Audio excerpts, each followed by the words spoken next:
right?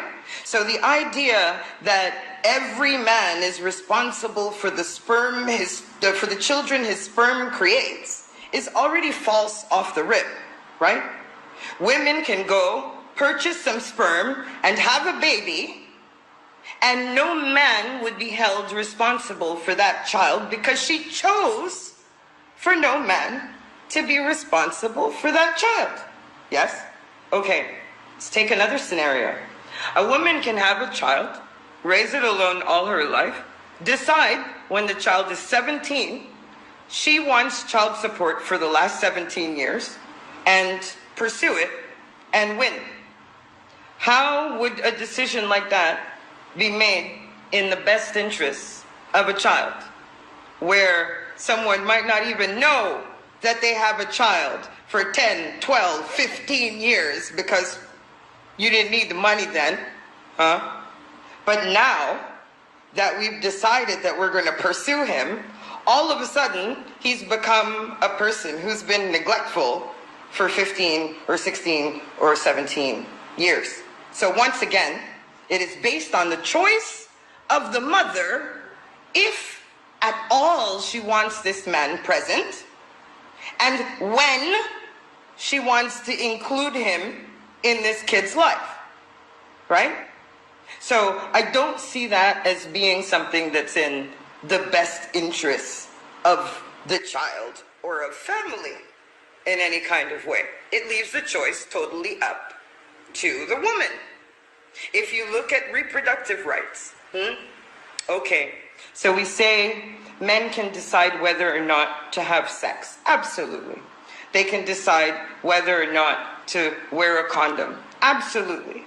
But somehow, if a man decides to say, I don't know, believe a woman who says, I'm on the pill, I have an IUD, I'm on Depo-Provera, I'm taking this or I'm taking that. If he chooses to believe her, so now they had a discussion, right? They made the decision together that they didn't want children, except maybe she wasn't telling the truth. Where are his reproductive rights? Where are his reproductive rights? And would women like it if men started acting like they couldn't be trusted on that level? I think then everybody would be insulted. Everybody would be insulted. He doesn't believe me. I told him this and I told, right? Okay. So it means what? A woman doesn't have to depend on whether a man is telling the truth or not to protect herself from an unwanted pregnancy. A man, on the other hand, does. And it's naive to say, oh, just put on a condom. So should men who are married to their wives wear condoms because they don't want a kid and maybe their wife secretly does? Is that realistic?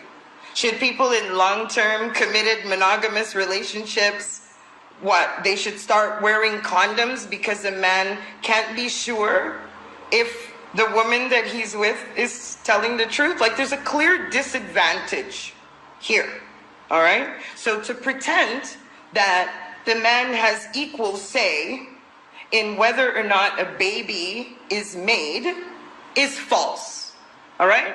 It's just false. It's patently false. All right, so let's fast forward now. She's pregnant, all right? So if she decides that she doesn't want to have a baby, then no one is concerned about the best interests of the child. Yeah? It's only if she decides that there is to be a child whose best interests are important, at that point, will the child's best interests become important. But the person who makes that decision is the woman. It's not the man. All right? Let's fast forward now. She decides that she wants to have a baby. All right? When the baby is born, so now we have a live child. And she decides, you know what? I want to opt out of parental responsibility. All she has to do is go to the nearest church, hospital, orphanage, social services agency say, listen, I don't want to take care of a baby, and hand it over. And she will suffer no legal consequences, no criminal consequences. Nothing will happen to a woman who gives birth to a baby and then decides that she doesn't want it anymore. As long as she doesn't harm that child, right? We're not talking about abuse. As long as she doesn't abuse that kid in any way. If a woman who has a baby decides after the baby is born, she doesn't want the baby, no one will force her to keep it. No one will force her to be responsible for it. No one will force her to be financially responsible for it. No one will force her to send a check anywhere or to do any of that. She will be free at the moment she decides she does not want this child that she's had. She has the space to do that. Do men have that space? If a child is born and a man decides, I don't want a baby, can he do that without being the scum of the earth? Can he do that without being a criminal? No, he can't. Once again, if the woman decides that this child needs to have two parents, needs to have two responsible people, then she can make that happen. But if a man decides that that is the case, he cannot make that happen in either direction. He has zero options. There have been cases in the United States where children have been given up for adoption without their father's consent. Okay. So this idea that the forcing of child support, the arrangement of whatever visitation the woman decides on, however much she wants him to have, or however little she wants him to have, is about the best interests of the child. That's a lie. It's a lie. Because at the end of the day, if a woman decides she doesn't even want to tell a man he has a baby, there's no law that says she has to. There's no law in any state that says it's a crime to not tell a man that he has a baby. Right? So if a woman decides, you know what, I can raise this kid by myself, I don't need no man, my kid don't need no daddy, then all of a sudden the best interests of the child become that.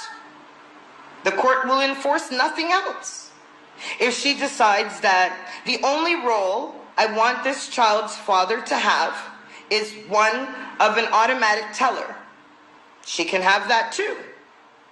There's no law that speaks to the misuse or misapplication of child support, right? So ultimately, even how the money is spent, they don't care. As long as it's in the woman's hands, it's automatically in the best interests of the child. So once she is paid in the way she wants to be paid, the best interests of the child have been protected. What kind of retarded system is that?